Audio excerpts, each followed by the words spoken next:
الرحمن الرحيم الحمد لله رب العالمين والصلاة والسلام على أشرف الأنبياء والمرسلين سيدنا ونبينا محمد صلى الله عليه وآله وسلم أما بعد فقد قال النبي صلى الله عليه وآله وسلم من كان يؤمن بالله واليوم الآخر فليقل خيرا أو ليصمت أو كما قال عليه الصلاة والسلام ولا ليال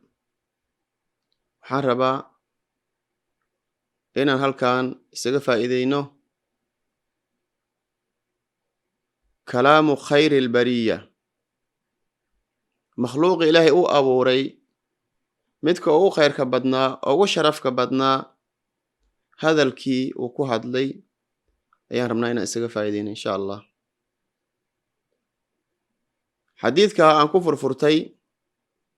أيا وحو إلهي إغا فهمسيي أيان ربا إنان إذن لو ذاقو نبي عليه الصلاة والسلام حديثك وحو كشيغي لبا أريموت وآد إياد مهمة oo labada arimoodna ay ku saabsan tahay qofka iimaanka leh oo mu'minka ah oo islaamka ah ayuu nabiga ku sifeeyay calayhi salaatu wasalaam in uu ku sifoo sifada uu nabiga ka dhawaajiyay calayhi salaatu wasalaam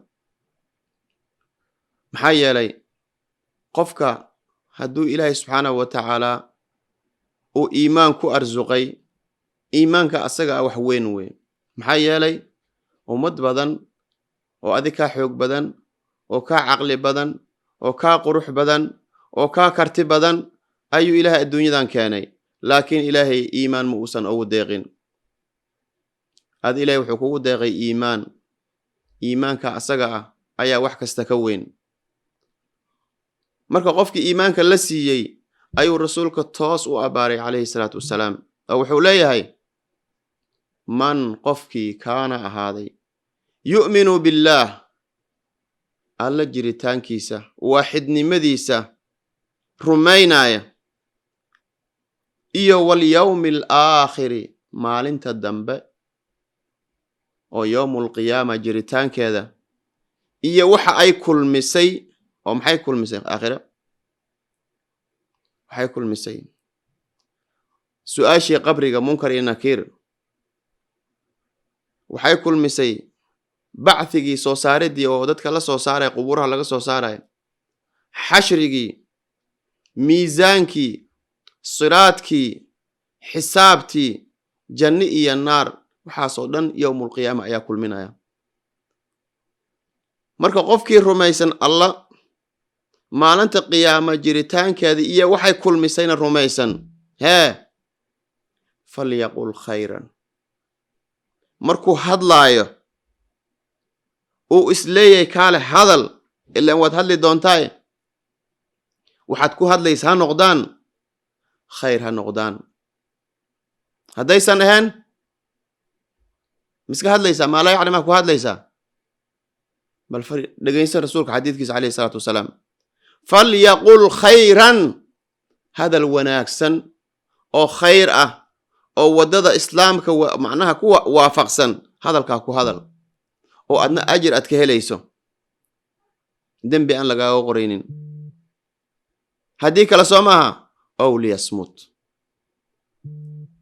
ama iska aamus ha hadlin oo iska aamuskaas ayaa kuu khayr badan maxaa yeelay carabkan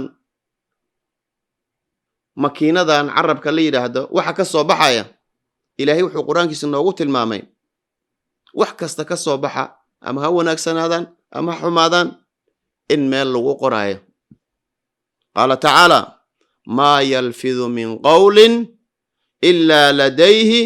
raqiibun catiid ilaahay wuxuu leeyahay subxaanahu wa tacaala insaanka kuma hadlo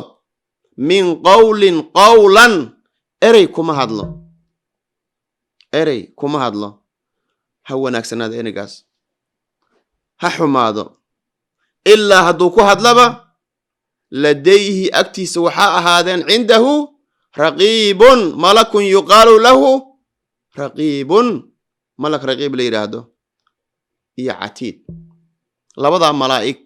midna wanaaga qoraaya midna xumaha qoraaya ayaa qofka agtiisa xaadir ku ah ka qorayaan marka walaalkayga muslimka ahow walaashayda muslimada ahow ogow carabkaas makiinadaas waxaad kaga hadlaysa ama ku hees ama qur-aanku aqri ama dikri ilaahi subxaanahu wa tacaala macnaha ugu dikri in lagaa qorayo ogow waxaa lagaaga baahan yahay marka hadduu ilaahay caqli ku siiyey iimaanna kugu daray inaad ilaaliso carabkaasi wax kasta aadan uga hadlin waxa aad ku hadlaysa kali inay ahaadaan wax adiga adduunyadaadii aakhiradaada ku anfacaya haddii kale soo maaha